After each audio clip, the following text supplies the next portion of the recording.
एक बार आदि शक्ति मां जगतजननी जगदम्बा दुर्गा भवानी भगवान शंकर के पास जाती हैं और भगवान शिव से मां जगतजननी दुर्गा भवानी ने एक बात कही कि प्रभु सुनिए, मैं जहां जहां पर हूं, मां जगदम्बा कह रही है कि मैं जहां जहां पर हूं प्रभु आप वहां वहां पर हो ना। शंकर जी बोले बिल्कुल, जहां शक्ति है वहां शिव है, मैं वहां पर हूं। तो जगतजननी जगदम्बा के मुख से निकल गया प्रभु, फिर जहां पर शिव है वहां पर भी शक्ति है, जहां शंकर है वहां स्वयं आदि शक्ति जगदम्बा पार्वती, मैं वहीं पर हूं जहां पर। शंकर भगवान ने कहा सुन पार्वती, तू जहां पर है वहां पर शंकर है। मैं विश्वास रखकर इस वचन को निश्चित कर देता हूं कि जहां पार्वती है वहां शंकर है, वहां शिव है। पर पार्वती मैं ये नहीं कह सकता कि जहां शंकर है वहां पार्वती है। जहां पार्वती है वहां शिव है, ये पक्का है। जहां पार्वती है वहां शंकर है, ये निश्चित है, ये पक्का है। पर जहां शंकर स्वतः है, जहां शिव है, वहां पार्वती हो, ये पक्का है। इसको मैं निश्चित नहीं कर सकता, इसको मैं पक्का नहीं कर सकता। पार्वती जी की आंखों से अश्रु बहने लगा। माता पार्वती के नयन अश्रु बह रहा है और माता पार्वती के जब नयन अश्रु बह रहे हैं तो भगवान शिव ने पूछा क्या बात है पार्वती, हुआ क्या? आपकी आंखों में आंसू कैसे आ गए?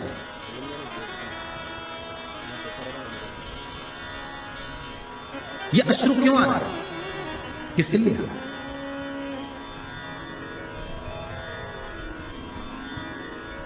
आज हमारे यजमान कह रहे थे कि गुरुजी जरा हमारी धर्म पत्नी को समझाना, थोड़ा सा क्रोध कम करो। तो हमने कहा जरा तुम अपनी धर्म पत्नी से बात करवाइए। तो उन्होंने अपनी धर्म पत्नी से बात कराई तो उनको देखकर लगा कि क्रोध तो करती होंगी पर यह भी पक्का है कि इनका स्नेह पति के प्रति ज्यादा ही होगा, क्योंकि शिव महापुराण की कथा कहती है कि पार्वती ने शंकर भगवान से 2 वर मांगे थे काशी की भूमि में। पार्वती जी ने शंकर भगवान से 2 वर मांगे थे। पहला वर माता पार्वती ने शिव जी से मांगा था कि पहला वर दीजिए जिस पति पत्नी में झगड़ा हो उसमें प्रेम बहुत बढ़े। तो शंकर भगवान ने कहा तथास्तु, तो उसका एक असर तो आज दिख गया। ठीक है, मतलब जब बात समझ आ जाए तो समझ लो कि मतलब शिव जी ने जो वर दिया था वो गलत नहीं है कि जहां पर प्रेम बहुत हो, पार्वती जी करेंगे कि ऐसा वर दो जहां प्रेम, जहां झगड़ा होगा वहां प्रेम जरूर होगा। तो वहां प्रेम बना हुआ है, वहां इसने बना हुआ है। पार्वती जी ने हाथ जोड़कर निवेदन करा, प्रभु कोई एक स्थान ऐसा बता दो जहां शंकर हो और शंकर के साथ आद्य शक्ति पार्वती भी हो। जैसे आप कह रहे हो कि जहां पार्वती रहेगी वहां शिव रहेगा, पर जहां शिव है वहां पार्वती हो, तो कुछ एक स्थान ऐसा बताओ, वो स्थान हमको दे दीजिए। शंकर भगवान ने कहा वो स्थान है कुंभ कलश। कौन सा स्थान? जम के बोलिए। कलश। कलश देखा है आप लोगों ने? कुंभ कलश, उस कलश में हे पार्वती जहां शंकर है वहां तू भी विराजमान होगी, और केवल एक रूप में नहीं, सारी विद्याओं के रूप में तू उसमें संजू रहेगी। केवल एक कलश। आज नया संवत्सर है, नूतन वर्ष है, पूरे भारत की भूमि पर और मेरे भारत के जो मानव है जहां जहां निवास कर रहे हैं, विदेश में भी, पूरी भारत की भूमि पर आज के दिन लोग देवी जी की स्थापना करते हैं। तो क्या स्थापना में क्या रखते हैं? कलश रखते हैं ना। तो कलश किस लिए रखा जाता है? कलश का क्रम क्या है? अपन ने अभी तक कथाओं में बहुत सुना शिव महापुराण में कि दिए का महत्व क्या है, अपन ने सुना दही का महत्व क्या है, जल का महत्व क्या है। पूरी शिव महापुराण में अपने अलग अलग महत्व को जाना है। पर यह नवरात्रे में जो शिव महापुराण की कथा शुरू हो रही है, नवरात्रे में जो शिव महापुराण की कथा को हम श्रवण करने के लिए बैठे हैं, इसमें हमारा एक संशय और मिटना चाहिए कि भारत की भूमि पर जब मां आद्य शक्ति की स्थापना होती है, मां जगतजननी को जब विराजमान किया जाता है, या चैत्र नवरात्रे में, शरदीय नवरात्रे में, आषाढ़ी नवरात्रे में, आदिकादिक पौष नवरात्रि में हम हम जगतजननी जगदम्बा की जब स्थापना करते हैं, या हम नूतन घर का प्रवेश करते हैं, या गणेश जी की स्थापना करते हैं, या कोई दुकान को प्रवेश करते हैं, या कोई शुभ कार्य करने के लिए अग्रण्य होते हैं, तो हम कलश की स्थापना क्यों करते हैं? आज शिव महापुराण में शुरुआत में अपन शिव और पार्वती की यही संवाद को लेकर चलते हैं। आखिर कलश में ऐसा क्या है? कलश के अंदर आखिर ऐसा क्या विराजमान है कि 33 कोटि देवता उस कलश के अंदर आकर बैठ जाते हैं? महाराज,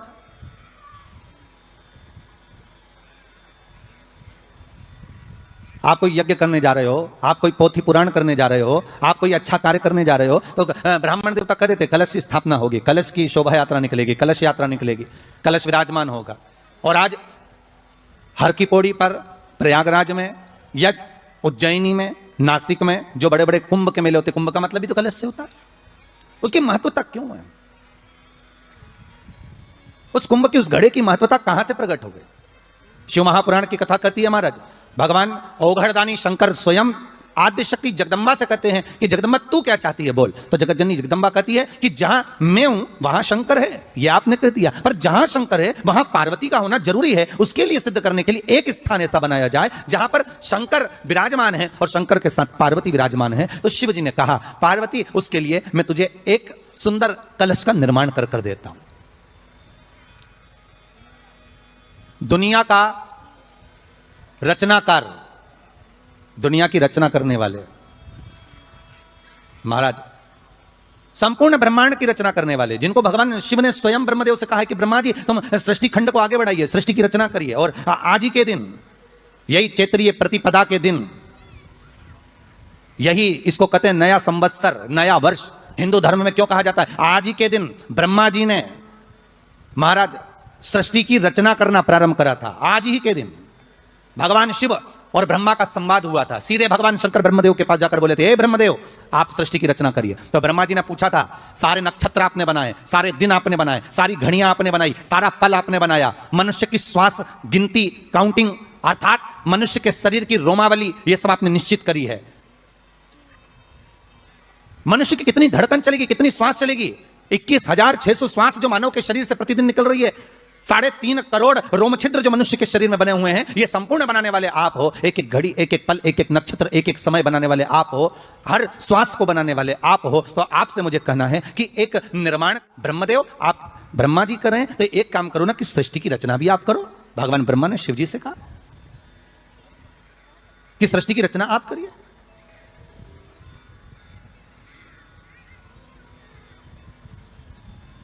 महाराज भगवान ओघड़दानी त्रिकालदर्शी शंभु कहते हैं, मेरा कैलाशी मेरा शिव कहता है, नहीं नहीं नहीं ब्रह्मदेव, सृष्टि की रचना करने को तो हम कर दें, मना नहीं है, पर भगवान विष्णु की नाभि से आप प्रकट हुए हो। भगवान शेषनाग की सैया पर शयन कर रहे हैं, और भगवान जब शेषनाग की सैया पर शयन कर रहे हैं, उस शेषनाग की सैया से सोते हुए भगवान ने अपने नाभि कोश से आपको प्रकट करा है कमल के पुष्प के ऊपर। और आप भगवान की अंतः नाभि में, ब्रह्मदेव ना जाने हजारों वर्ष तक आप नाभि में प्रवेश करते गए, हजारों वर्ष तक आप नाभि के अंदर जाकर साधना करते रहे, और साधना करने के बाद भी आपको यह पता ना चल पाया कि आपका प्रागट्य बिंदु क्या रहा। ब्रह्मदेव सृष्टि की रचना आप करिए।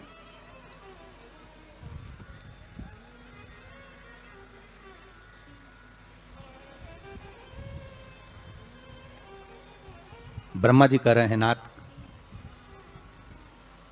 इस सारे ब्रह्मांड को रचना करना है, कर दूंगा, मना नहीं है, पर रचना करता भगवान ब्रह्मा जी कहते हैं कि मैं संसार को एकत्रित करूं, उससे पहले 33 कोटि देवताओं को मुझे एकत्रित करना है, और सारे 33 कोटि देवता एक जगह पर आकर विराजमान हो जाएं, ऐसी कोई व्यवस्था करना है। शंकर भगवान ने कहा, बनाओ ब्रह्मदेव, तुम निर्माण करो। ब्रह्मा, शास्त्र कहता है कि भगवान शिव स्वतः, शंकर तो शंकर है, भगवान शंकर ने एक मट्टी का सुंदर सा भाग ढेला एकत्रित करा, उस ढेले से भगवान ने एक सुंदर कुंभ का निर्माण करा, एक सुंदर कलश का निर्माण करा।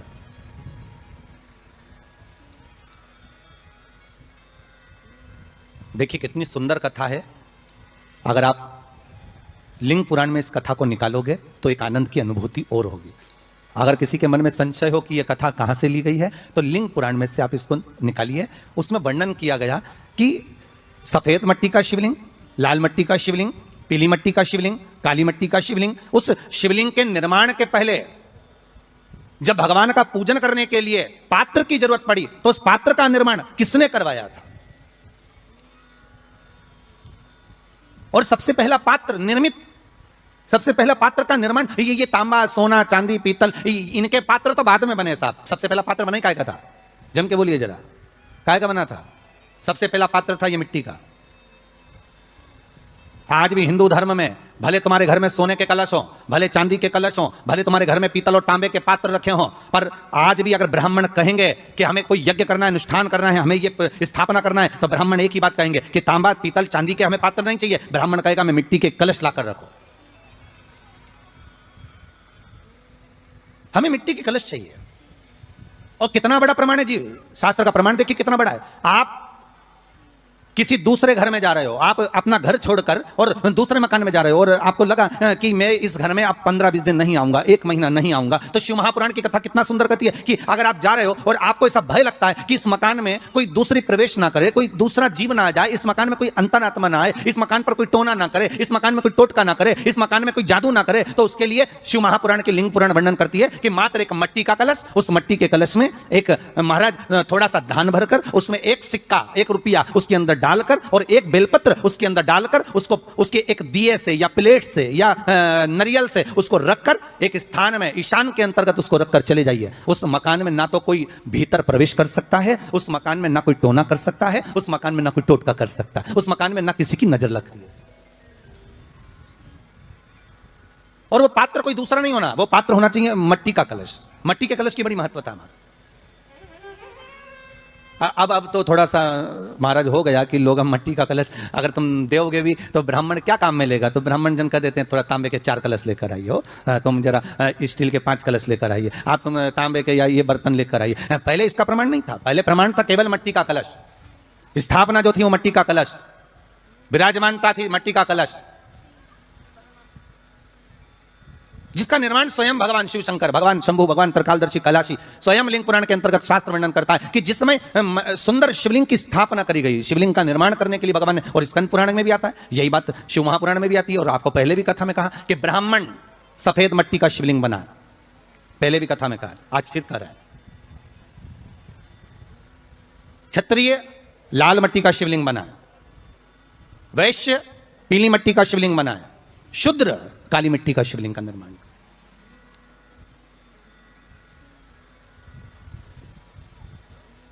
काली मट्टी का शिवलिंग का निर्माण कर।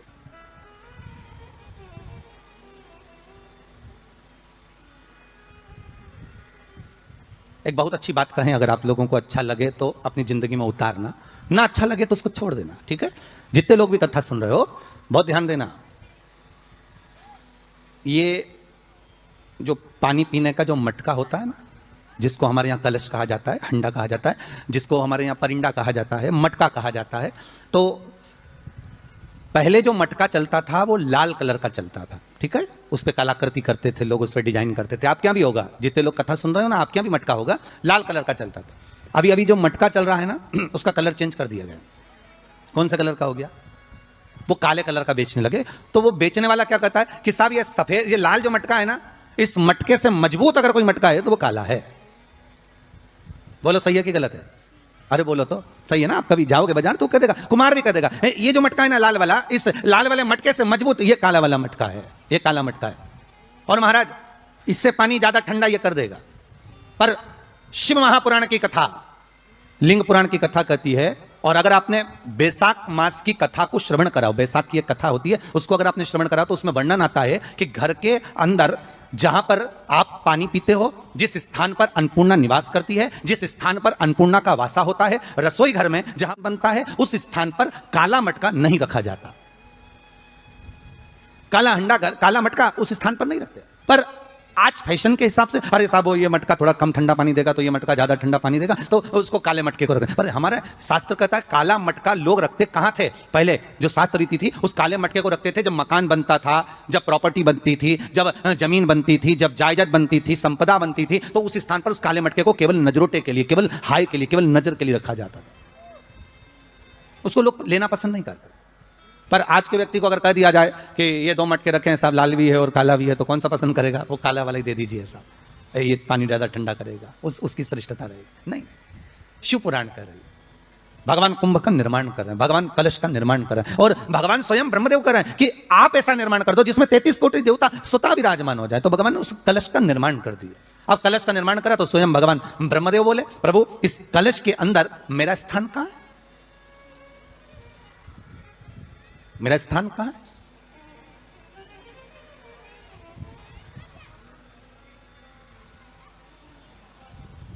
बहुत ध्यान देना महाराज, कलश का जो मुख होता है उस मुख पर भगवान विष्णु का स्थान होता है। किसका स्थान है? भगवान विष्णु का। थोड़ा सा नीचे आओगे, जहां से कलश का मुख दबा हुआ होता है, वह जगह भगवान स्वयं शिव की होती है। किसकी जगह है? भगवान शंकर की। कलश का अग्रभाग, नीचे का भाग जहां से फैला हुआ होता है, वहां ब्रह्मा का आधिपत्य स्थापित होता है। फिर कलश का जो नीचे का भाग होता है वो भगवान शिव और शक्ति का स्थान होता है। कलश के बाहरी भाग में, जहां पर बाहर का हिस्सा होता है, उस कलश के बाहरी भाग में 33 कोटि देवताओं को भगवान शंकर ने लाकर विराजमान किया होता है। महाराज भगवान शंकर 33 कोटि देवताओं को निमंत्रण देकर उस कलश में विराजमान कर दिया।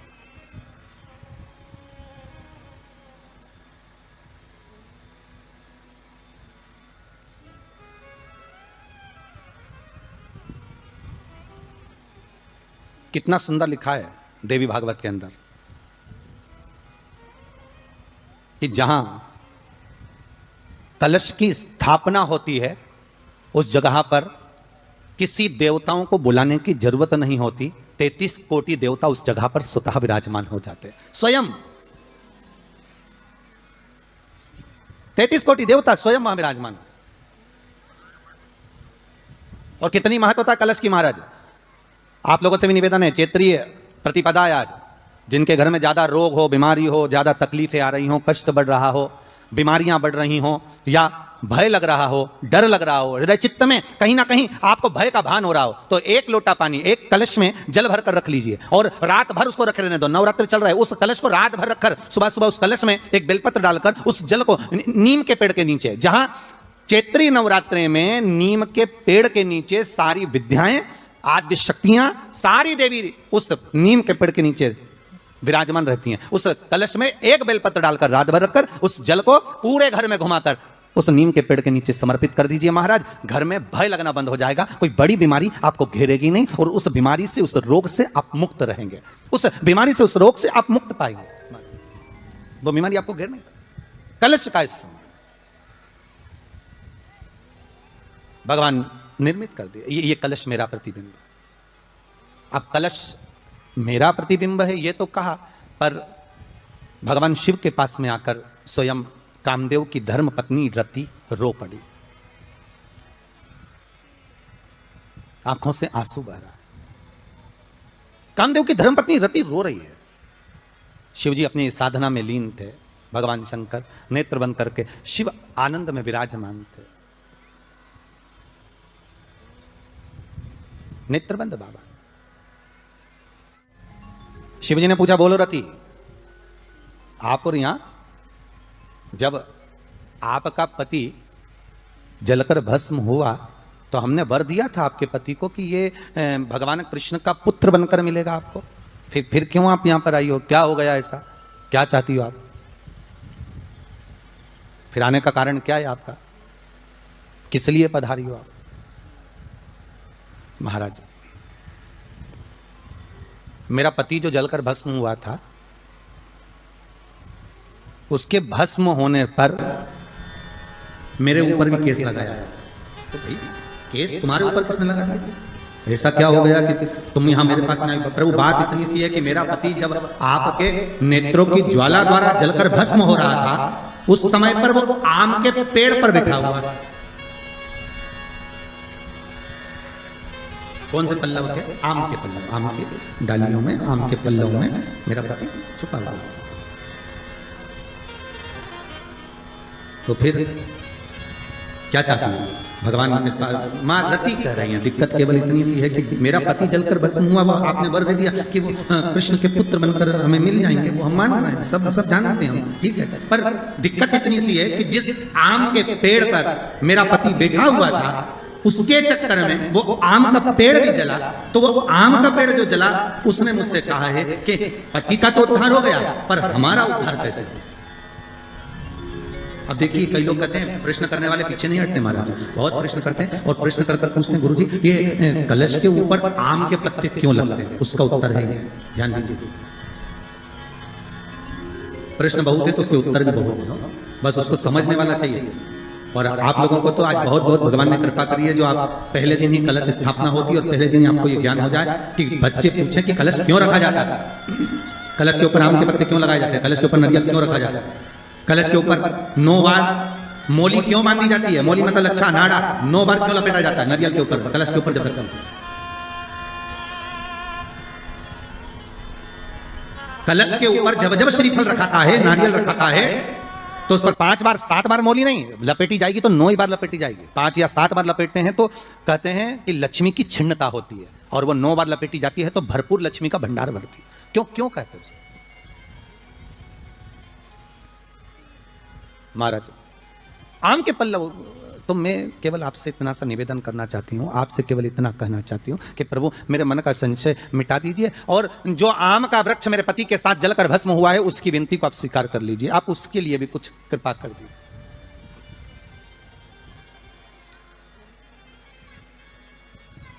इसी को कृपा कहते हैं, इसी को करुणा कहते हैं, इसी को दया कहते हैं। भगवान बोले अब आप आई हो रति, ठीक है, मांगो क्या चाहिए, बस इतनी कृपा कर दीजिए कि आम के वृक्ष का भी उद्धार कर दो। शिव जी ने कहा हम वर प्रदान करते हैं रति, जहां शिव और शक्ति है, जहां 33 कोटि देवता इस कलश के अंदर विराजमान होंगे, उस जगह पर स्वयं कंठ पर जहां पर मेरा निवास होगा, उस जगह पर ये आम के पल्लव अमृत के तुल्य माने जाएंगे, और इनका निवास हमारे ही हाथ में, हमारे ही हस्त कमल में विराजमान होगा, हमारे ही हाथ में। कितना सुंदर है महाराज जी। उस आम के पल्लव की महत्वता को जरा जानिएगा, बहुत बहुत ध्यान दीजिएगा। आम के पत्ते देखें आप लोगों ने, अरे बोलो जम के तो बोलो, देखें उसका प्रयोग कभी आप लोगों ने करा? आम के पत्ते का कभी प्रयोग कर देखिएगा। अभी तो नवरात्रि चल रही है, नवरात्रे में जब 5वां दिन नवरात्रे का रहे, चैत्री नवरात्रे का 5वां दिन रहे, और मान लो कि आपके घर में किसी बच्चे की, लड़के की या लड़की का या मंगल विवाह नहीं हो रहा हो, या शादी नहीं हो रही हो, या उस लड़के लड़की के लिए बहुत प्रयास कर लिया आपने, उसकी शादी हो ही नहीं रही, अथक प्रयास कर लिया और उसका मंगल विवाह नहीं हो रहा, तो ये देवी भागवत में स्पष्ट कहा गया, देवी भागवत में वर्णन किया गया, देवी भागवत में वर्णित किया गया, और देवी भागवत में कहा गया कि आम का जो पत्ते होते हैं, आम का जो पत्ता होता है, आम का जो पल्लव होता है, उस आम के पत्ते पर हल्दी और सिंदूर, इन दोनों से स्वस्तिक का निर्माण किया जाए। देवी भागवत का संवाद है, बहुत ध्यान देना महाराज। जिन कन्याओं का विवाह ना हो पंचमी के दिन, नवरात्रे की कोई सी भी पंचमी, मतलब जो पंचमी तिथि पड़ेगी, कोई भी नवरात्रा हो, चाहे वो 4 नवरात्रे में से, चाहे वो पौष का हो, अश्विन का हो, चैत्र का हो, आषाढ़ का हो, किसी भी नवरात्रे में आप कर सकते हैं। एक पान के पत्ते पर, एक ही पत्ते पर जो 2 स्वस्तिक बनेंगे, एक हल्दी का बनेगा, एक सिंदूर का बनेगा। बस अंतर इतना है, जो हल्दी का स्वस्तिक है उस पर कंकु के चावल, अर्थात रौली के चावल, रौली कुंकू के चावल रखना है, और जो सिंदूर का है उस पर हल्दी के चावल रखना है। इतना रखकर जिस लड़का लड़की का विवाह नहीं होता, उसकी हथेली पर रखकर उसका नाम और गोत्र बोलकर महाराज उसको ले जाकर नीम के पेड़ के नीचे उसको रख दिया जाता है। मात्र 3.5 या 4 महीने ऐसे रहते हैं जिसके अंदर उस लड़का लड़की का विवाह पक्का हो जाता है। जिसका विवाह नहीं होता केवल उसी के लिए, जिसका मंगल विवाह ना हो रहा। आम के पल्लव में शिव का वर प्रदान है, आम के पल्लव में शंकर का आशीर्वाद, आम के पल्लव में शिव का आशीर्वाद। भगवान भूत भावन भूतेश्वर मेरे शिव, मेरे करुणा सागर, मेरे शंकर, मेरे त्रिकालदर्शी, मेरे कैलाशी, मेरे भोलेनाथ स्वतः कह रहे हैं, अरे रति तुम रोती क्यों है, तुम्हारे रोने का कारण क्या है? प्रभु मेरे पति के साथ ये आम का पेड़ भी जलकर भस्म हुआ, आम का पेड़। भागवत जी किस किसने सुनी है? हाथ उठाओ जरा, जिन जिन ने भागवत जी सुनी है। आप लोगों ने सुनी है भागवत? रखिए हाथ। अगर आप लोगों ने भागवत सुनी होगी तो उसमें वर्णन आता है, तक्षक नाग डसने के लिए जब जा रहा था, तब ब्राह्मण देवता जो जहर उतारना जानते थे, उनको लेकर राजा परीक्षित के पुत्रों ने अपने दूतों को भेजा था लाने के लिए कि एक ब्राह्मण ऐसे हैं कि वो तक्षक नाग का जहर उतार सकते हैं, वो तक्षक नाग के जहर को समाप्त कर सकते हैं, तो आप उनको लेकर आओ।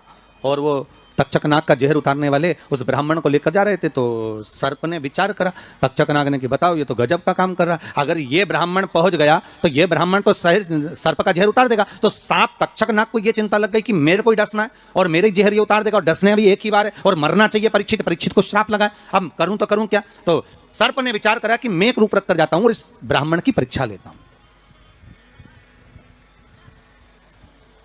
सर्प रूप रख कर गया, भागवत आप लोगों ने श्रवण करी होगी। तो जब तक्षक रूप रख कर गया और उस ब्राह्मण के पास में जाकर पूछा कि ब्राह्मण देवता ये बताओ कि आप कहां जा रहे हो, तो ब्राह्मण बोला आपको नहीं मालूम, राजा परीक्षित को सांप डसने वाला है तक्षक नाग, और मैं जहर उतारना जानता हूं। अच्छा, आप जहर उतार दोगे? हाँ। तो किस लिए जा रहे हो? जहर उतारने के लिए। तो जहर उतारने क्यों जा रहे हो? तो कहा राजा है राजा, जब राजा का जहर उतारेंगे तो मुद्रा भी कितनी मिलेगी, आपको मालूम नहीं है क्या? अच्छा, ब्राह्मण देवता इसलिए जा रहे हो? हाँ। पर उसको तो किसी संत ने श्राप दिया। अरे तो श्राप संत ने दिया है, हम ब्राह्मण हैं, हमारा कर्म है किसी को बचाना, तो हम तो बचाएंगे। अच्छा, आप में इतनी सामर्थ्यता है कि आप तक्षक नाग का जहर उतार दो? अरे तक्षक नाग आकर अगर मेरे सामने खड़ा हो जाए और किसी को डस ले तो यह पक्का है कि मैं जहर उतार सकता हूं। अच्छा, तो इतने में तक्षक नाग सामने बिल्कुल प्रकट हो गया और तक्षक नाग प्रकट होकर बोला बता ब्राह्मण किसको डसूं मैं? ब्राह्मण ने कह दिया तुम्हारी मर्जी पड़े उसको डसो। सामने एक पेड़ था, उस पेड़ को ब्राह्मण ने, उस तक्षक नाग ने डस लिया। अब तक्षक नाग ने उस पेड़ को डसा और डसने के बाद में वो पेड़ पूरा जल गया, पूरा जल गया। अब पेड़ तो जल गया, पर ब्राह्मण जो था जिसको परीक्षा देना थी, वो ब्राह्मण को यह नहीं मालूम था कि इस पेड़ पर एक संत बैठकर साधना कर रहा था, तपस्या कर रहा था। और जब वो पेड़ जला तो वो संत भी जल गया, संत भी जल गया। अब जब संत जल गया, ब्राह्मण ने हाहाकार की आवाज जब सुनी तो आंखों में जल भर गया। आखिर हुआ क्या? ये संत जल कैसे गया? तो कहा इसके जलने का कारण केवल इतना है कि अब आप जीवित करो, इस पेड़ को हरा भरा करो, इस पेड़ को हरा भरा कर दीजिए। और ब्राह्मण ने हाथ की अंजलि में जल लिया। हाथ की अंजलि में जल लेकर ब्राह्मण उस जल को पेड़ के ऊपर छींट रहे थे। तो सबसे पहले ब्राह्मण ने यह मन में सोचा कि भोलेनाथ, शंभु, त्रिकालदर्शी है कैलाशी, कृपा ऐसी करना कि सबसे पहले जो पेड़ पर जो संत बैठा था वो जीवित होना चाहिए, जो वृक्ष पर संत बैठा है वो जीवित होना चाहिए। हाथ का जल ब्राह्मण ने जैसे छोड़ा, छोड़ते से पेड़ भी हरा भरा हो गया और उसके ऊपर जो संत बैठे थे वो भी जीवित हो गए। जीवित हो गए तो तक्षक नाग को यह लगा कि इसने एक जले हुए पेड़ को जीवित कर दिया, वापिस हरा भरा कर दिया, और इसने ऊपर बैठे हुए संत को वापिस जीवित कर दिया। तो यह पक्का है कि मतलब ये तक्षक नाग का जहर, मतलब मेरा जहर राजा परीक्षित को उतार सकता है। तो तक्षक नाग ने अपनी बात को पलटा और पलट कर कहा महाराज जी हाथ जोड़कर निवेदन करता हूं, जितना राजा परीक्षित के पुत्र आपको धन देंगे उससे 1000 गुना धन मैं आपको देता हूं। ब्राह्मण ने कहा ठीक है, अगर दक्षिणा से बड़ी दक्षिणा हमको एक ही जगह पर मिल रही है तो फिर हमें जाने की जरूरत क्या। ब्राह्मण ने दक्षिणा ली, वापिस मुड़ गया, वापिस मुड़ गया। अब ईमानदारी से बोलो, वो ब्राह्मण नरक गया होगा कि स्वर्ग गया होगा? जरा जम के बोलना हो, सुनाई देना चाहिए हमको। कहां गया होगा? नरक। काय में लिखा है? देवी भागवत में। उसका कारण क्या था? शिव महापुराण की कथा कहती है जैसे एक नाव चलाने वाला व्यक्ति नाव लेकर जा रहा है और उसमें बहुत सारे यात्री बैठे हैं, बहुत सारे यात्री, और नाव डोलने लगी, आंधी चलने लगी, तूफान चलने लगा, हवा आने लगी, लहरें उठने लगी और नाव डूबने लगी। तो जो नाव में बैठा हुआ, नाव चला रहा था, वो कूद गया और कूद कर बाहर निकल गया, और निकलकर सारे के सारे जितने नाव में बैठे थे वो सब जलने लगे। जितने नाव के अंदर बैठे थे वो सारे के सारे जलने लगे।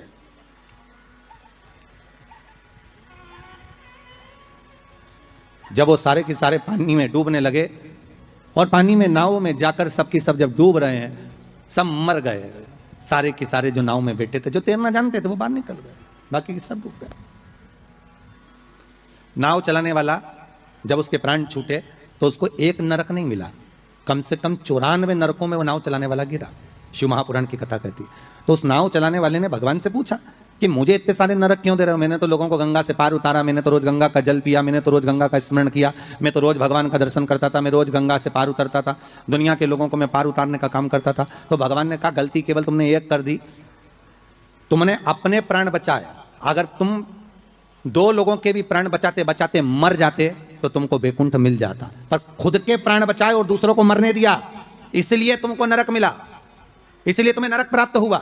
शिव महापुराण की कथा कहती है जिस पर दुनिया को विश्वास होता है, दुनिया को जिस पर विश्वास है, जिससे आज कोरोना महामारी के चलते हुए, इस कोरोना महामारी को देखते हुए, इस वायरस को देखते हुए दुनिया का विश्वास डॉक्टर पर टिका हुआ है।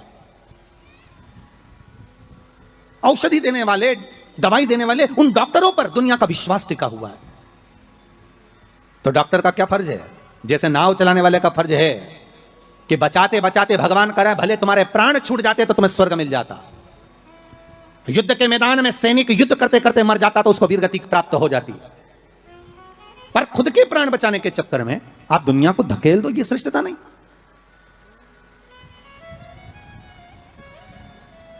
ये इसमें श्रेष्ठता नहीं।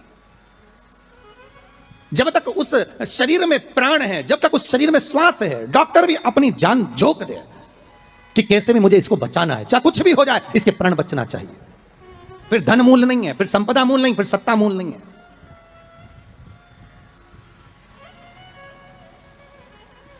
वो नाव चलाने वाले को 94 नरक भोगना पड़े।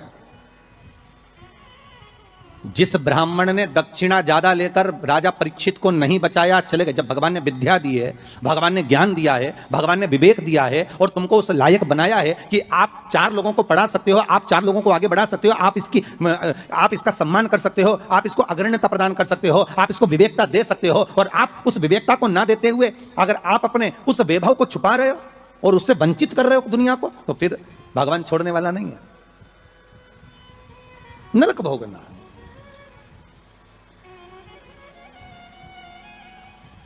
पर पांडे तारा वालों, आप लोगों ने बिल्कुल सही उत्तर दिया कि उसने दक्षिणा ज्यादा ले ली और वापस निकल गया तो अपने मुख से कह दिया कि वो नरक गया। कितनी, इसी को कहते गंगा तट के श्रोता।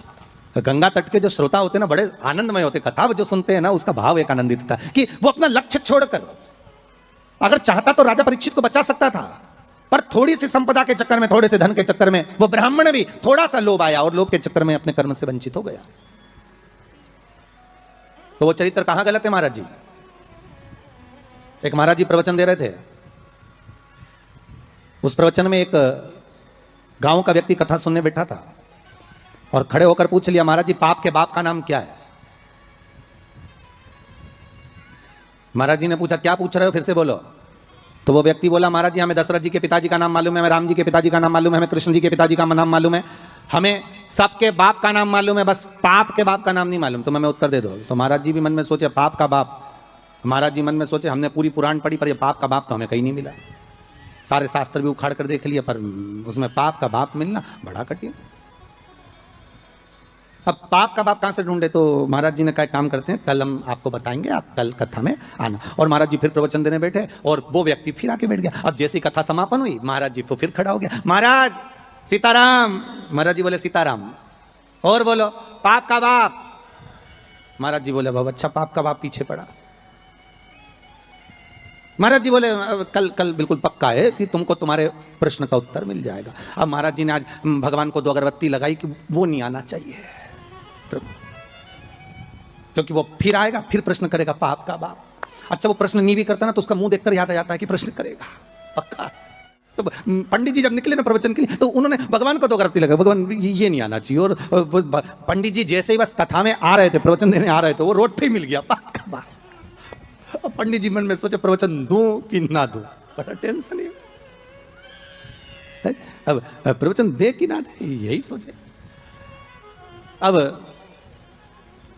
महाराज जी फिर कथा में बैठे, उसने फिर प्रश्न कर दिया महाराज कि पाप के बाप का नाम बता दीजिए। महाराज जी फिर नहीं बोले। अब नहीं बोले तो शिव महापुराण की कथा कहती है महाराज वहीं पर एक वैश्या बैठी थी कथा में, रोज कथा सुनने आती थी। उसका मन, उसका चित्त, उसकी वृत्ति कथा में बड़ी रमती।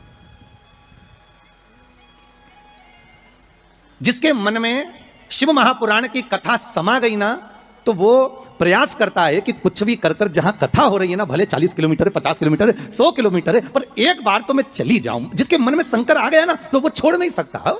वो प्रयास करेगा कि मैं कैसे भी पहुंच जाऊं, बस कथा में एक बार मेरी हाजिरी लग जाए, शंकर सुन ले बस एक बार शिव महापुराण की कथा, उस पंडाल में चली जाऊं जिस पंडाल में मुझे बिलपत्र का आनंद मिल जाए, बस उस पंडाल में मुझे पहुंचे।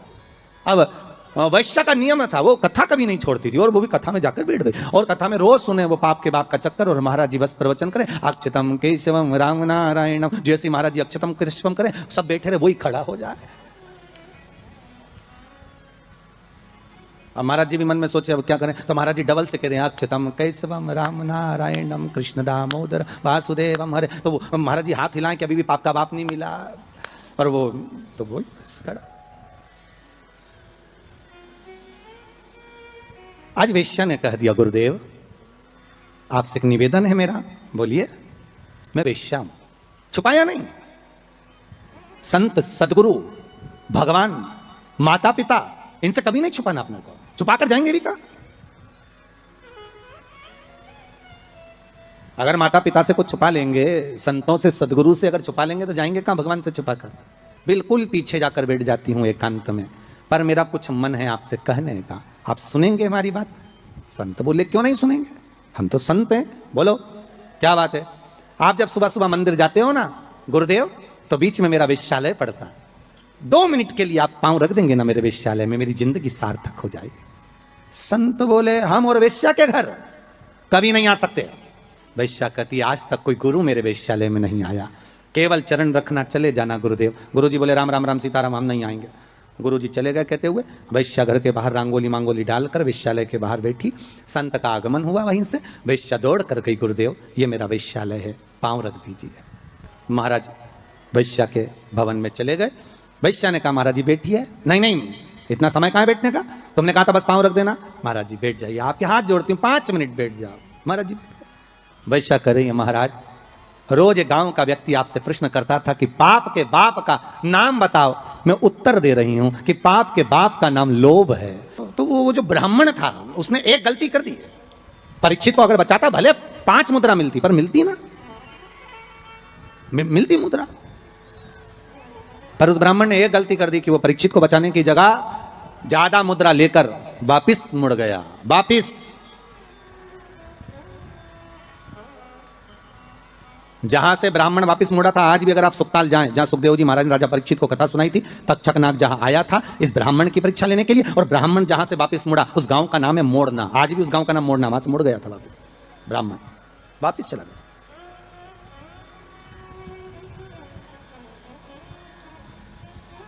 जरा सा लोभ बस वहां भरमा दिया।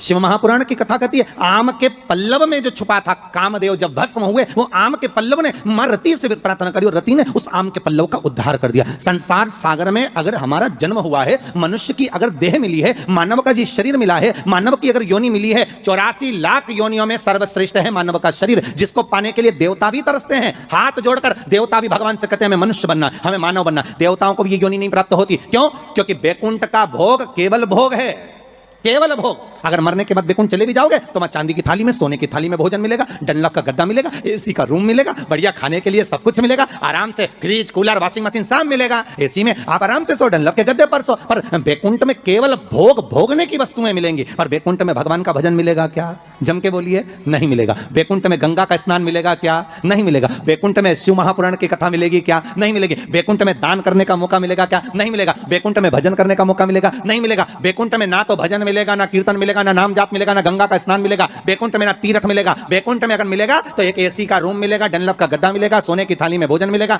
2-4 दासियां तुम्हारा पंखा झेलेगी, पांव दबाने वाले मिलेंगे, इससे ज्यादा कुछ नहीं मिलेगा। बैकुंठ में लोग कहते हैं भगवान विष्णु मिलेंगे क्या? तो भगवान विष्णु से किसी ने पूछा तुम बैकुंठ में रहते हो? भगवान विष्णु कहने लगे मुझे तो फुर्सत ही नहीं, जहां कथा होती मैं तो वहां चले जाता। जब बैकुंठ अधिपति कथा सुनने के लिए पितरों के धाम में जाते हैं, कथा सुनने के लिए पांडतारा आ जाते हैं, कथा सुनने के लिए गंगा के घाट चले जाते हैं, तो भगवान कह रहे हैं बैकुंठ में फिर मनुष्य क्यों चाहता है बैकुंठ जाने के लिए? लक्ष्मी जी से पूछा तुम रहती हो क्या बैकुंठ में? लक्ष्मी जी बोली मैं जहां नारायण मां में, मैं क्या करूं बैकुंठ में? तो फिर बैकुंठ में क्या है? तो लक्ष्मी जी बोली 3 स्टार होटल, 5 स्टार होटल, आराम से रहो, खाओ पियो, मौज करो, और जब तुम्हारा पुण्य खत्म हो जाए, जैसे ही पुण्य खत्म वैसे ही धक्का मार के फेंक दिया। जैसे जब तक जेब में पैसा है तो होटल के अच्छे से अच्छे रूम में, खूब कुंभ के मेले में होटल बुक करो, खूब इलाहाबाद में, प्रयागराज में खूब प्रेम से रहो, और जब में पैसा खत्म तो होटल वाला भी कह देगा निकलो, बाहर निकलो। तो होटल वाले तो क्योंकि हमने 1 महीने का पैसा दिया था, 2 दिन तो ज्यादा रहने दे, 2 दिन क्या 24 घंटा ज्यादा नहीं रहने देगा। पैसा खत्म तो निकल कर बाहर जाओ, पैसा हो जमा करो, फिर रूम में रहो। उसी तरह बैकुंठ में जितना पुण्य है उसके बल पे रह लो, जैसे ही पुण्य समाप्त, चलो पांडे तारा वापिस पहुंच जाओ प्रतापगढ़। फिर कहोगे तुम जानते नहीं हो, हमने सियोर वाला महाराज के मुंह से शिव महापुराण की कथा सुनी तो बहुत बड़ा पुण्य कमाया। तो भगवान विष्णु बोले पुण्य तो कमाया पर खत्म भी तो हो गया, वापिस जा नीचे बैटरी चार्ज करके आ, वापिस जा, फिर कथा सुन। बड़ी मुश्किल से मिलता है ये मनुष्य का, मिलेगा बैकुंठ चाहोगे तो मिल जाएगा, पर भोग करने के लिए मिलेगा। उसमें केवल आप भगवत भजन नहीं कर सकते, आप उसमें दान नहीं कर सकते। बैकुंठ में कोई तुम्हारे सामने हाथ फैलाकर भिक्षा मांगने नहीं आएगा कोई। बैकुंठ में तुमसे ये नहीं कहेगा कि तुम गौ माता के लिए दान दो, या तुमसे ये नहीं कहेगा कि वृद्धाश्रम के लिए दान दो, या तुमसे कोई ये नहीं कहेगा कि मंदिर निर्माण के लिए दान दो। बैकुंठ में तो तुम केवल भोग भोगोगे, और उसके बल पर भोगोगे जो तुमने दान करा, जो पुण्य करा, जो सत्कर्म करा। केवल एक मनुष्य की देह मिली है जिसमें हम दान भी करते हैं, हम भजन भी करते हैं, हम पुण्य भी करते हैं, हम सत्कर्म भी करते हैं, हम नाम जाप भी करते हैं। यह केवल एक मनुष्य की देह है, केवल एक मानव का शरीर।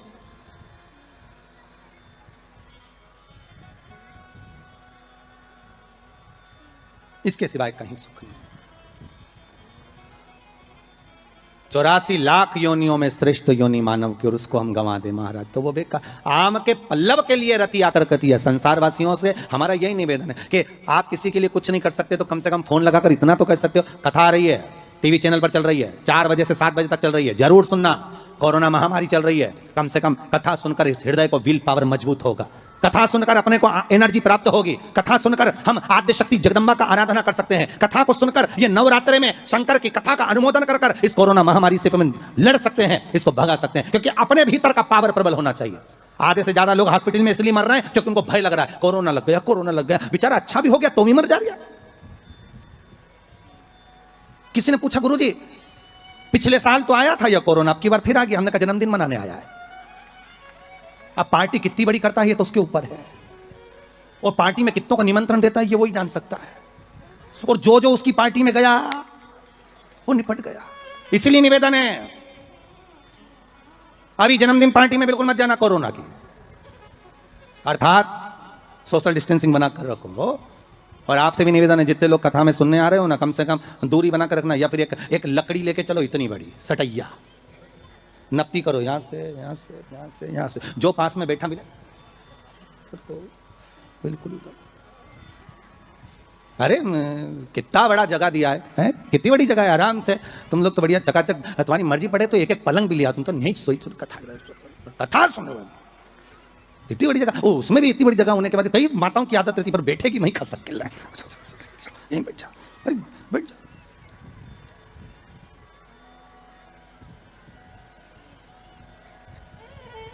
सुनो कथा,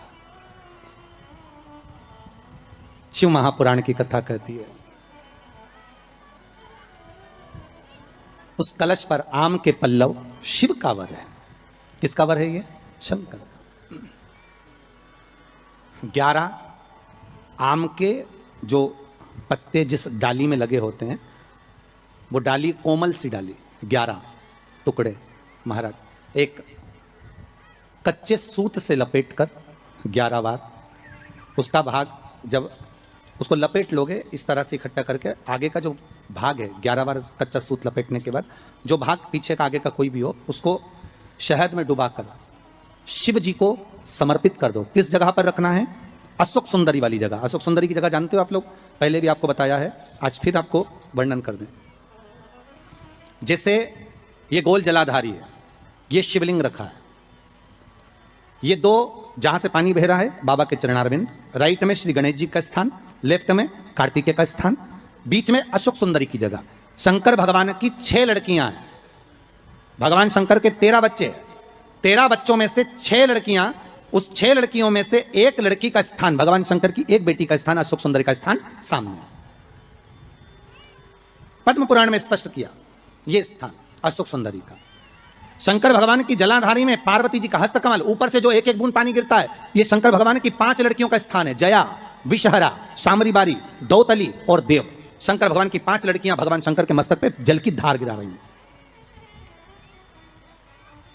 बीच में जो अशोक सुंदरी का स्थान है महाराज, उस जगह पर शहद का मुख, जो शहद आपने भिंगोया है, उस शहद का मुख शंकर जी की ओर कर इसी चैत्र के महीने में, इन्हीं नवरात्रि में शंकर भगवान के उस अशोक सुंदरी की जगह पर शहद का भाग शिव जी की ओर रख दें। महाराज, अगर घर में संपदा की कमी हो या कोई पैसा खा गया हो, रुपया नहीं दे रहा हो, पैसा अटक गया हो, तो उस शहद को शिव जी की ओर मुख कर उस आम के पल्लव की जो डंडी है उसको 11 डंडी को वहां रख दीजिए और उससे अपनी कामना कर आ जाइए। हो सके उस शहद में से थोड़ा सा शहद किसी रुमाल पर, किसी कपड़े में लगाकर उसको रख लीजिए। जिस व्यक्ति से पैसे लेना है, जिस व्यक्ति से पैसे मांग रहे हो, उससे एक बार जाकर मिल लीजिए, एक बार उसको खबर कर दीजिए। बाबा चाहेगा भोलेनाथ तो नवरात्रि में ही पैसा वापिस आ जाएगा, अगर शिव कृपा कर देते। ये बाबा की करुणा। आम का पल्लव कोई साधारण नहीं जिसको कलश के ऊपर रखा जाता है। शिव की कृपा, जिस आम के पेड़ पर स्वयं कामदेव चढ़कर भगवान शंकर के तीसरे नेत्र द्वारा जलकर भस्म हो जाते हैं, वो आम का पेड़ साधारण नहीं हो सकता। आम के पल्लव को बाबा ने विराजमान किया। अब आया है उसके ऊपर क्या रखते हो? श्रीफल, नारियल। ठीक है, नारियल कौन? अब उसका भी प्रसंग शिव महापुराण में, स्कंद पुराण में बड़ा सुंदर है। ठीक है, भगवान शंकर और पार्वती विराजमान है कैलाश पर्वत पर।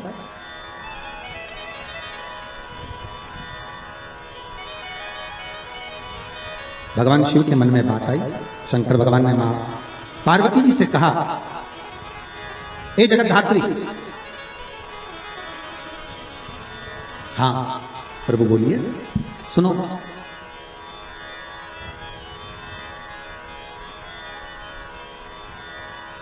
पार्वती जी का एक नाम है हेमलता। क्या नाम है? हेमलता। कई लोगों ने पूछा कि ये जो पार्वती जी का हेमलती जो नाम है, नाम का हेमलती, अब उसको कर दिया हेमलता, है ना? तो ये मां का पार्वती का हेमलती नाम किस जगह पर है? तो देवी भागवत में आता है कि जिस जगह पर शंकर भगवान ने पार्वती से एक बात कही कि हमारा मन है कि हम दोनों बालकों की परीक्षा लें, और पार्वती जी ने जब भगवान शिव से कहा कि बच्चों की परीक्षा क्यों लेना, संतान अपनी है और इनकी परीक्षा हम क्यों लें, किस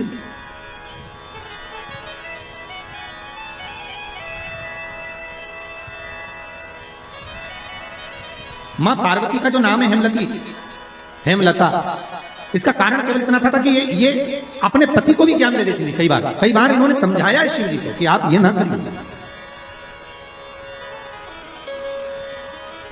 आप मत करो परीक्षा, मत करो। शिव तो शिव है। बुला लिया कार्तिकेय को, गणेश जी को बुलाकर कहा,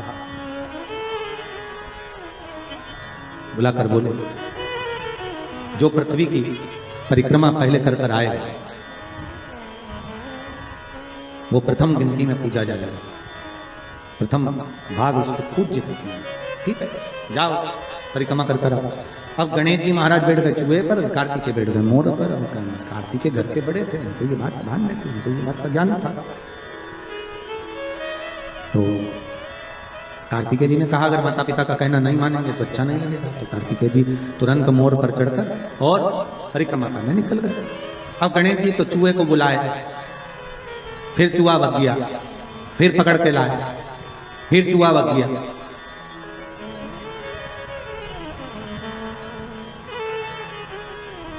अच्छा, गणेश पुराण में लिखा है नंदी और भृंगी, शंकर भगवान के ये दोनों गण इतने एबले थे महाराज कि गणेश जी जब जब चूहे पे बैठते थे, नंदी और भृंगी चूहे को अपने पास खिलाने के लिए बुला लेते।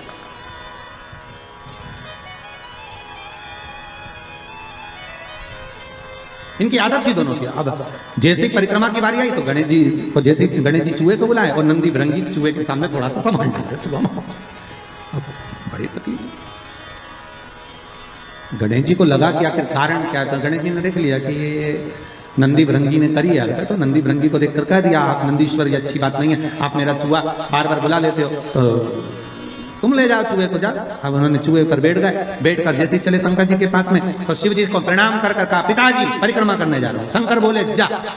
अब इनको क्या मालूम था कि यहीं लगा लेगा।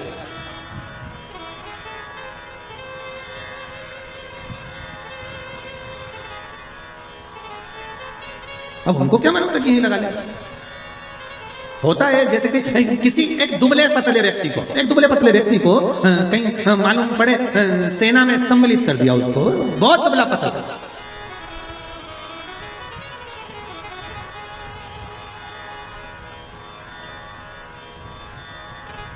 और उससे कहा जाए तो अफगानिस्तान की ओर से लड़ेगा, ले ये गोला बम का और ले जा।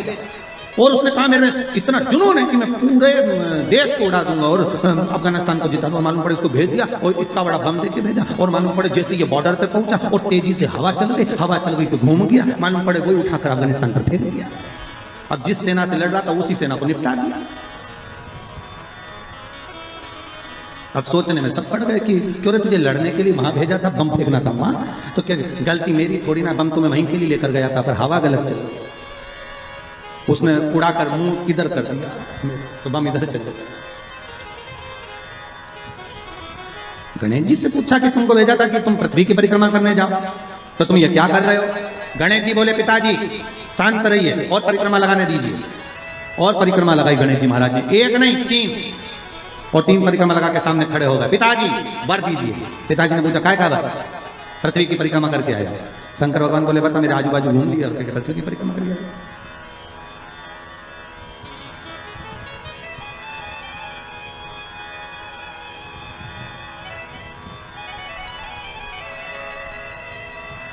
तो ये होता है कभी कभी। रामचरितमानस में केवट का चरित्र आता है ना, केवट ने राम जी को नाव में बिठाया, या घाट से लेके चले वह घाट पर जाए, वह घाट से वापस घुमा के ये घाट पे ले जाए, इस घाट से उस घाट पे ले जाए, उस घाट से इस घाट पे ले जाए, बड़ा बार बार घुमा दिया वो नाव को। अच्छा, केवट की नाव जो अच्छी नाव थी वो तो भगवान ने छोड़ दी थी, वो केवट की नाव में बैठे, तो वो नाव भी ऐसी थी कि उसमें बीच में छेद था। और लक्ष्मण जी ने कहा भी था, भैया इसकी नाव में मत बैठो, छेद है। राम जी बोले, कितना दयालु है बेचारा, कैसा सजा, एकांत में बैठा, इसी की नाव में बैठूंगा मैं, तो बस बैठू।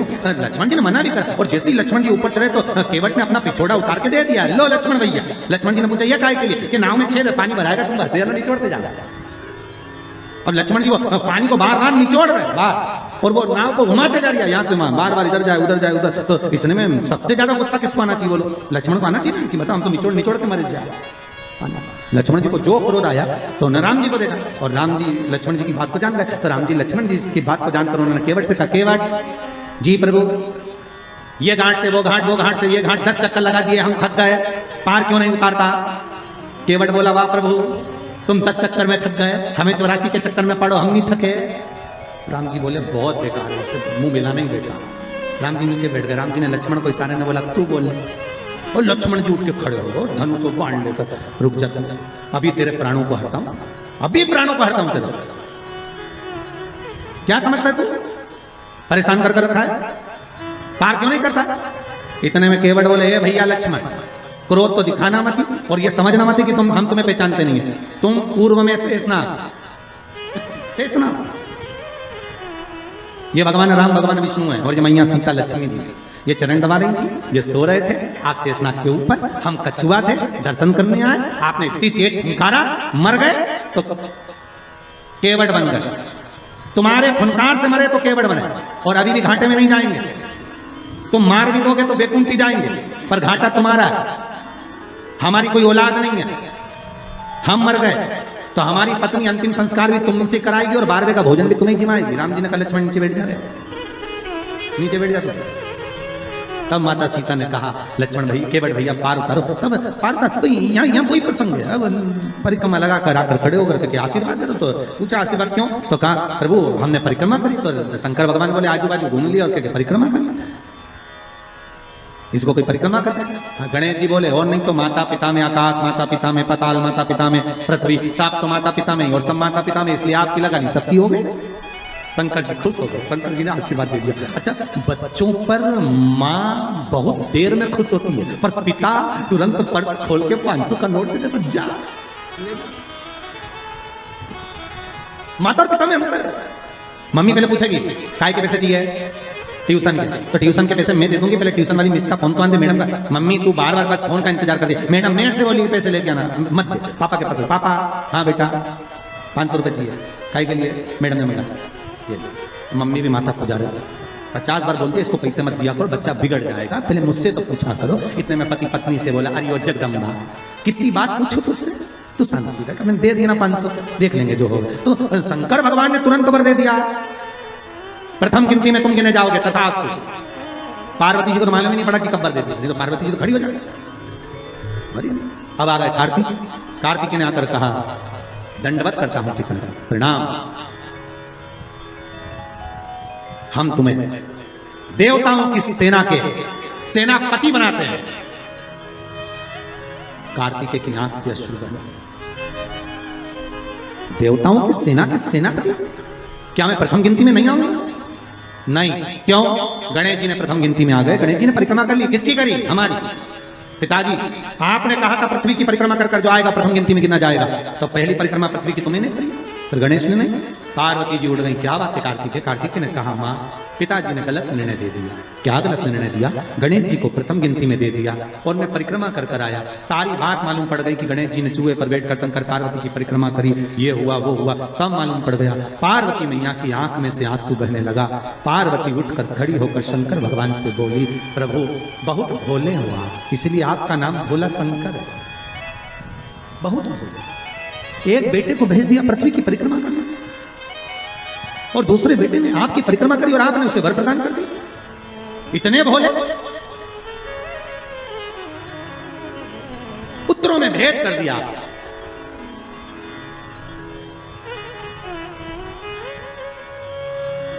पिता भले कह देता है, बाप कह देता है मेरा बड़ा बेटा थोड़ा समझदार है, मेरा छोटा बेटा ऐसा है, मेरा मंझला बेटा ऐसा है, पिता कह देगा। पर मां हमेशा कह देगी, नहीं नहीं, मैंने बराबर का दूध पिलाया है, मेरे 4 बेटे 5 बेटे 6 बेटे 7 बेटे 3 बेटे 2 बेटे, मेरे सब बराबर। ये माता का शब्द है। मां कभी अपने बच्चों में भेद नहीं।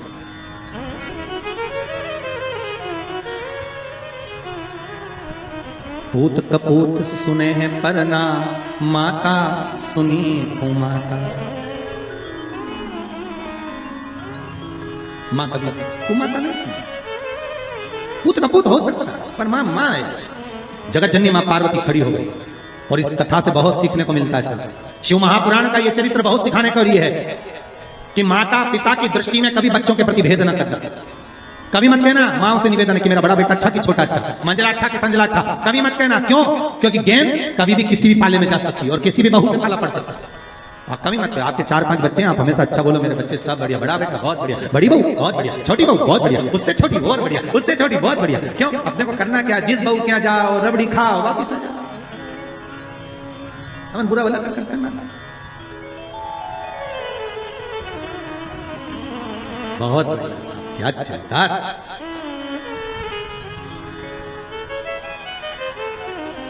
बहुत जोरदार था, बहुत।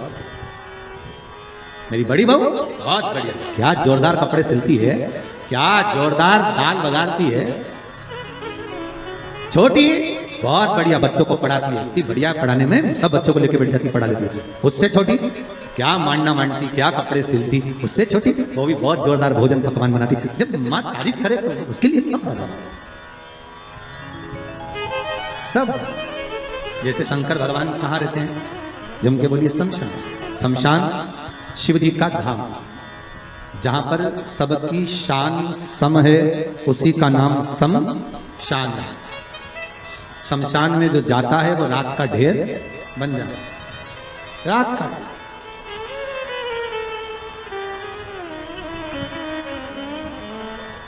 अच्छे से अच्छा पैसे वाला भी मां पहचान में नहीं आता कि ये करोड़पति है।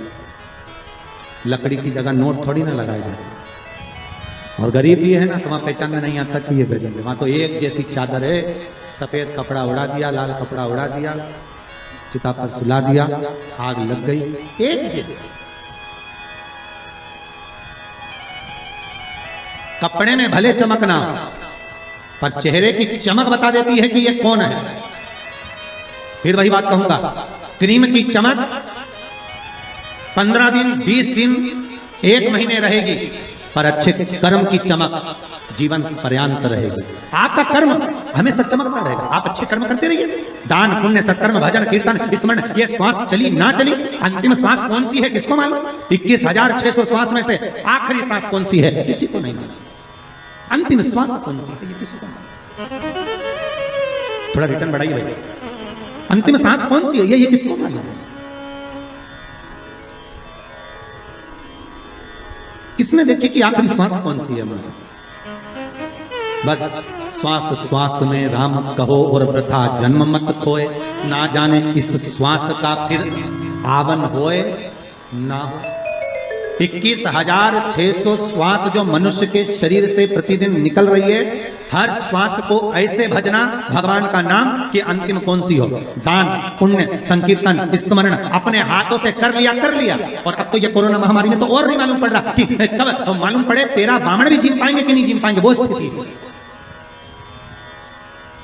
कई भक्तों के फोन आते हैं, गुरुजी वो कोरोना महामारी में वो शांत हो गए, अब ब्राह्मण कैसे जिमे? वो आए ना तो तैयार नहीं, ब्राह्मण आएंगे नहीं। हमने भी कहा मत बुला, नहीं आएगा तो, क्योंकि उस महामारी में कौन आएगा तुम्हारे? क्या करें? दान पुण्य स्मरण तक नहीं होगा।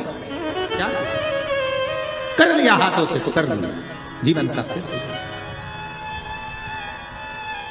पार्वती जी ने कहा ये आपने श्रेष्ठ नहीं किया। पार्वती जी बोली मुझे अच्छा नहीं लगा आपने निर्णय जो दिया। क्या चाहती हो पार्वती? पार्वती जी कहती हैं आज मुझे एक वर देना पड़ेगा। बोलिए क्या वर चाहिए? भोलेनाथ मुझे वर ये चाहिए कि आज के बाद आपकी कोई परिक्रमा ही ना हो। मुझे वर दे दो कि शंकर की परिक्रमा कभी नहीं होगी।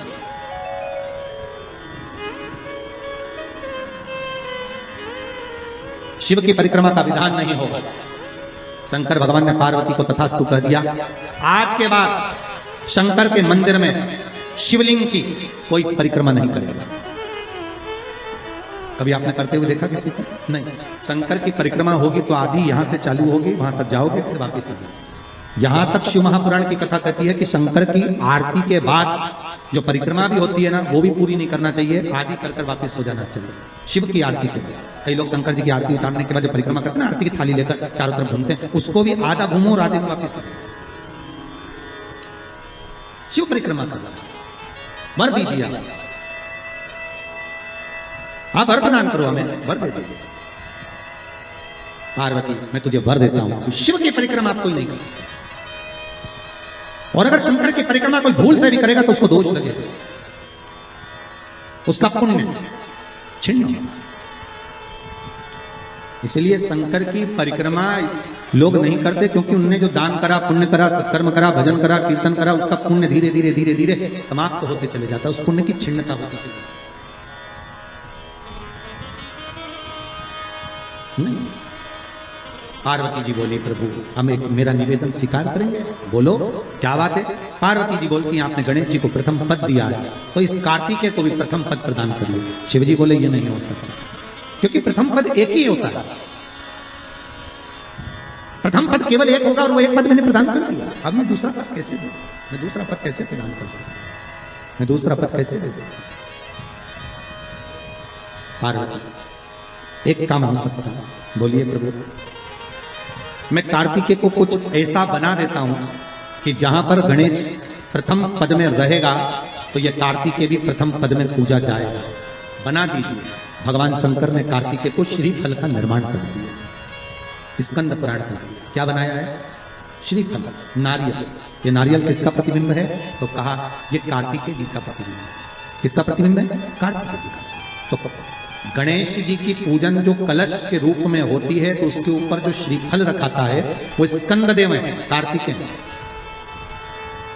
वो स्कंददेव, वो कार्तिकेय। जो रखाया गया फल है वो कार्तिकेय का प्रतिबिंब है। अगर प्रथम में गणेश पूजाएगा तो ये कार्तिकेय पूजाएगा। इसलिए श्रीफल महाराज श्रीफल कार्तिकेय का प्रतिबिंब है।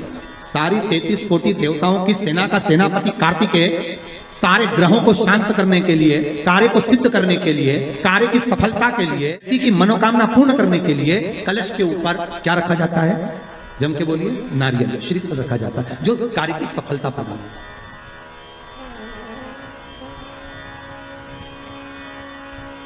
सबसे पहली नवरात्रि का व्रत किसने किया था? उत्तर दीजिए। सबसे पहला नवरात्रि का व्रत, नवरात्रि की उपासना सबसे पहले किसने करी थी? भगवान राम ने। अश्विन के नवरात्रि में भगवान राम ने 9 दिन तक कलश की स्थापना कर लंकाधिपति रावण को मारने के लिए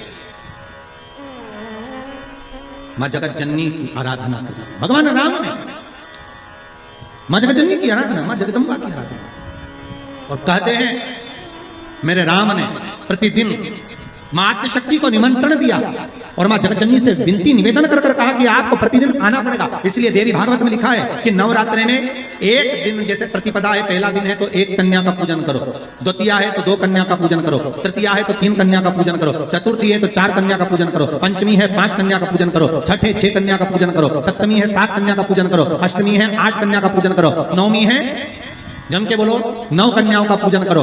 और अगर इस तरह से आप पूजन नहीं कर सकते नवरात्रि में तो 9 कन्याओं का पूजन एक साथ, या तो अष्टमी के दिन या नवमी के दिन कर दो, या मध्य में, बीच में भी आप कर सकते हो एक साथ। पर अगर आपकी कोई कामना है, आपकी कोई इच्छा है, मालूम पड़े, जैसे कई लोग कहते हैं कि हमारी इच्छा है, हमारी वो मकान नहीं बिक रहा, या हमारी वो जमीन नहीं खरीदी जा रही, या हमारी कोई कंपनी नहीं डल रही, या हमारे काम में ये अड़चन आ रही है, तो नवरात्रि में, 4 नवरात्रि में से किसी भी नवरात्रि में आप नियम बना लो कि एक कलश की स्थापना कर एक दिन में 1 कन्या का पूजन कर उसको भोजन कराना, लाल वस्त्र देना, लाल चुनरी देना, दूसरे दिन में 2 कन्याओं का पूजन कर लाल वस्त्र ओढ़ाना, लाल चुनरी देना, तीसरे दिन में 3, चौथे दिन में 4, पांचवें दिन में 5, ऐसे 7-9 दिन तक एक कन्याओं के क्रम को बढ़ाते बढ़ाते बढ़ाते बढ़ाते आप उस पूजन का विधान प्रबल कर सकते। आज किसी का फोन था सुबह, तो कोई कह रहे थे कि हमें गुरुजी से बात कराओ, तो समीर जी ने बताया कि फोन आया था और वो बोल रहे थे कि हमें नवरात्रि में अगर मान लो कोई साधना करना हो तो कौन सी साधना करना चाहिए, हम किसकी आराधना करें, हम 9 दिन तक किसकी साधना करें। तो अगर बन सके तो देवी भागवत में सबसे सुंदर साधना यही है कि हम एक दिन में 1 कन्या के चरण धोकर पूजन कर उस कन्या को भोजन कराकर उसका स्मरण करें। हाँ, ये जरूर है कि कोरोना महामारी चल रही है तो इस नवरात्रि में भले ना करें, पर आगे की नवरात्रि में जब नवरात्रि अच्छे रहें, कोरोना से मुक्त रहें, तब आप किसी कन्या को 1 दिन में 1, 2 दिन में 2, 3 दिन में 3, 4 दिन में 4, 5 दिन में 5, ऐसे नवरात्रि 4 बार जो नवरात्रि आती, किसी भी नवरात्रि में आप स्मरण कर उसका फल मिला, उसका फल होगा।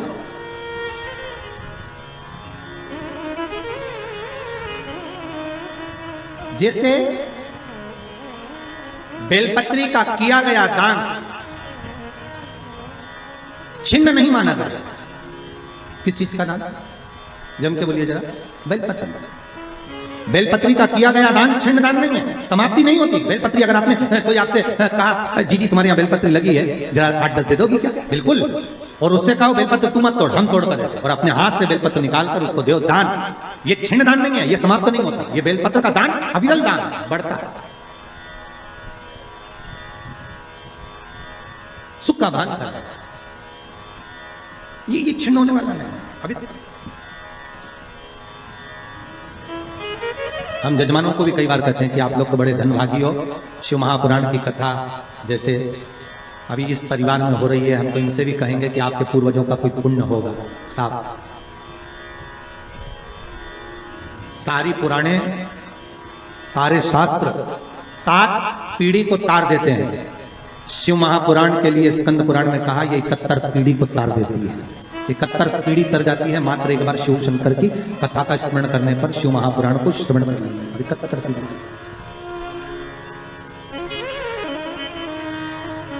उज्जैनी में कभी आप लोग जाएं उज्जैन तो ऋण मुक्तेश्वर महादेव के मंदिर की दीवार पर लिखा हुआ है कि 71 पीढ़ी को तारने वाली होती है शिव महापुराण की। वो तो बघेल परिवार का ना जाने कौन सा पुण्य प्रबल हुआ होगा साथ। हम तो कहते हैं इनके माता पिता के भी पुण्य और माता पिता के भी माता पिता के पुण्य, दादा परदादा के पुण्य की गुल्लक भराई होगी, तब जाकर इन माता पिता के पुत्र और पुत्र वधू, बहू और बेटे इस शिव महापुराण की कथा को करवा रहे हैं। भगवान की कहीं कृपा हुई तब जाकर ये कथा हो रही है। ये भगवान की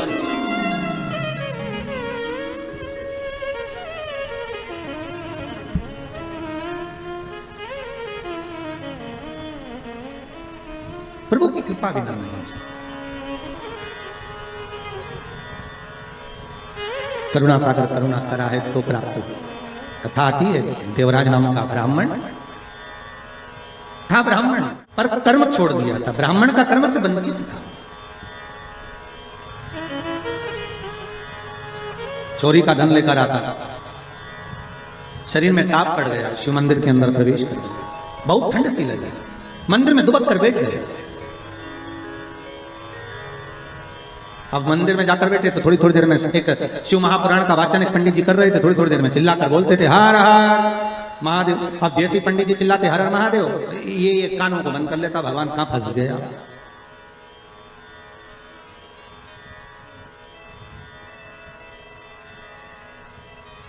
अच्छा, कोई शिव महापुराण की कथा भी पुराण की कथा ही है। शंकर की कथा में जितने भी आते हैं सब गणों से कम थोड़ी है। शंकर वाचने, शिव पुराण को वाचने वाले भी शिव, और शंकर के साथ रहने वाले भी गण हैं, और जितने श्रोता वो भी शंकर ही हैं, तो सब शिव का ही तो सुनते हैं। अब इनको साधना, फिर कथा रस तत्व को श्रवण करना।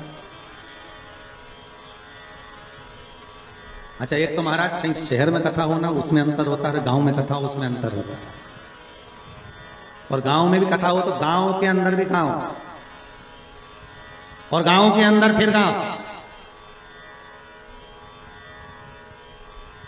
और फिर वो पांडे तारा, और उसके अंदर फिर कथा, वो भी शंकर की। अच्छा, जितने लोग आ रहे होंगे तो लोग बाहर से गाड़ियां ले लेके, तुम सोचते रहे हो कहां कथा। अच्छा, पहले रानीगंज पहुंचो, रानीगंज से फिर पांडे तारा पहुंचो, फिर पांडे तारा पहुंच के कथा ढूंढो, हो कहां।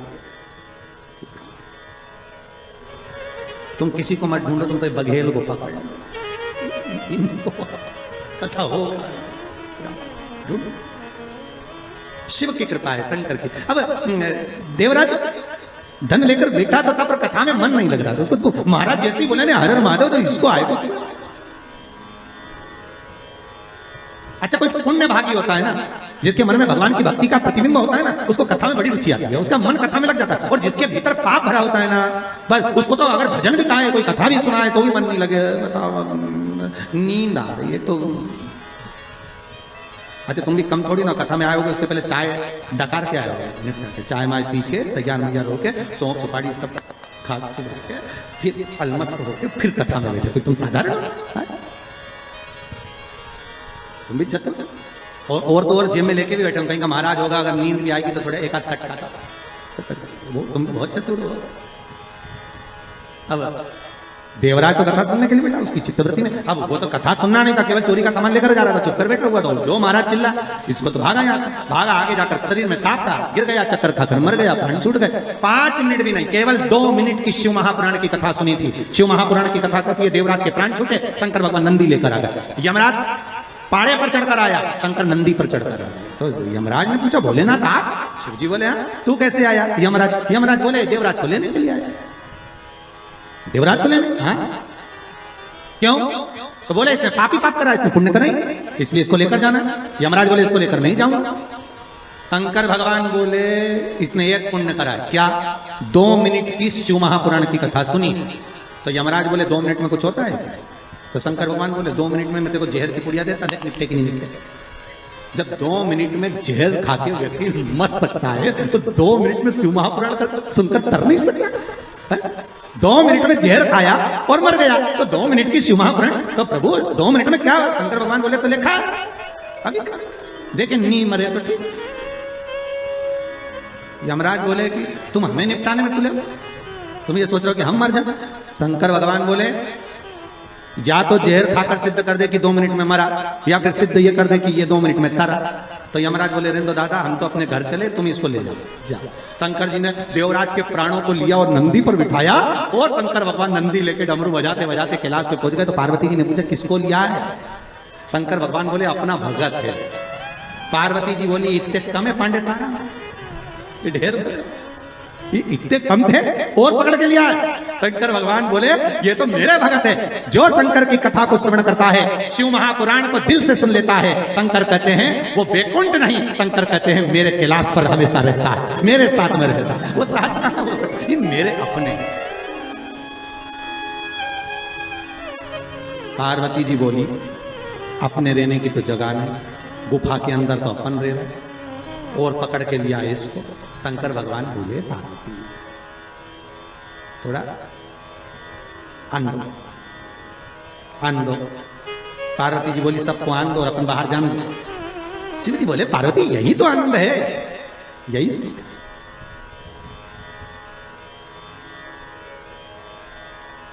पहले ऐसा होता था, आप लोगों को तो मालूम है कि नहीं मालूम, पर गांव में तो पहले ऐसा था, हमारे शहरों में भी था कि मेहमान आते थे वो अंदर सोते थे और घर के लोग बाहर। पहले से नहीं, बाहर खटियाड़ा लोग सो।